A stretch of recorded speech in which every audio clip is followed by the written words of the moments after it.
You have to extend trust, right?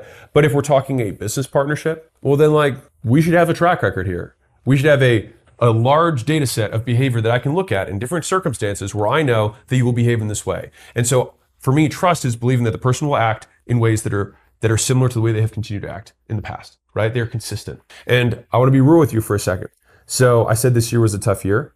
I had 8 lawsuits this year, right? And most of them were at the very beginning of the year, and I dealt with almost all of them.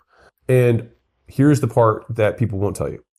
All my lawsuits have been with people who were friends of mine or friendly. And if you're like, well, I can't believe that he would get in arguments over his friend. What do you think divorces are, right? Like, we humans think that we're somehow immune of like, no, I'm really cool with this guy. We're best friends. I don't think we're ever going to get into an argument. Okay, well, consider this. People who sleep with each other for extended periods of time, make life commitments to each other, half the time, end it. So if you think the most important relationship in your life where you're sharing everything with this person, you're committing to forever, half the time it ends, maybe, just maybe, write down a fucking contract. And the reason that I honestly had a lot of these lawsuits is because, and the thing is it takes years for these things to come due, right? Like you have a business thing that was 6 years ago, and then the thing finally really starts to make money, and then you have a conflict, right? And so you have to deal with all the uncomfortable stuff up front. And I just so strongly encourage you to, like, those contracts, I avoided hard conversations and was like, we'll figure it out when it gets to that. And we both didn't want to talk about those things. We didn't want to mess up the friendship. It's like, bro, if you think you can't have a hard conversation when there's no money on the line, just assume that you will be in a lawsuit for many years. Just assume it.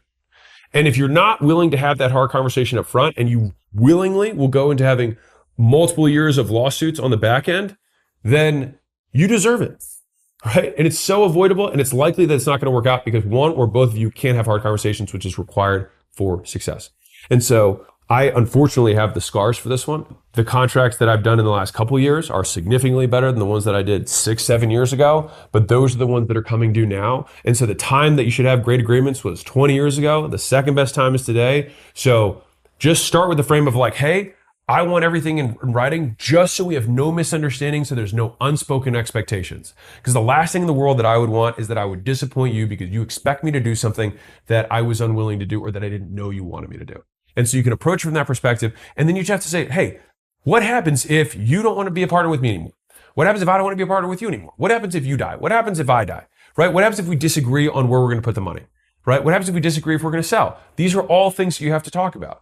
And so you either do it now when there's low stakes, or you do it at the end when you both have high stakes. And I can promise you it's much better when there's low stakes. So it's a really cool concept. I think Sharon said this, and I really like it. He said you can see what level of friend you have by the things that you talk about with them. So he had 5 levels of friends, and I really love this. And I would use this as a litmus test for thinking through the quality of the friendships that you have in your life. The lowest level of friend is someone that you can only talk about the past with. Oh, the good times we used to have. Oh, remember high school, past, right? The next level friend is somebody who just talk about other people with. Oh, how's so-and-so doing? Let's talk about that person. Let's talk about that person. AKA kind of gossiping, but that's what it is. Level 2.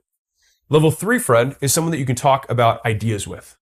Oh, wouldn't it be cool if, oh, isn't it amazing? You can dream, right? Ideas, concepts. The 4th level of friend is somebody you can do stuff with. You can talk those ideas and actually execute. You can take action, you can do things together, etc.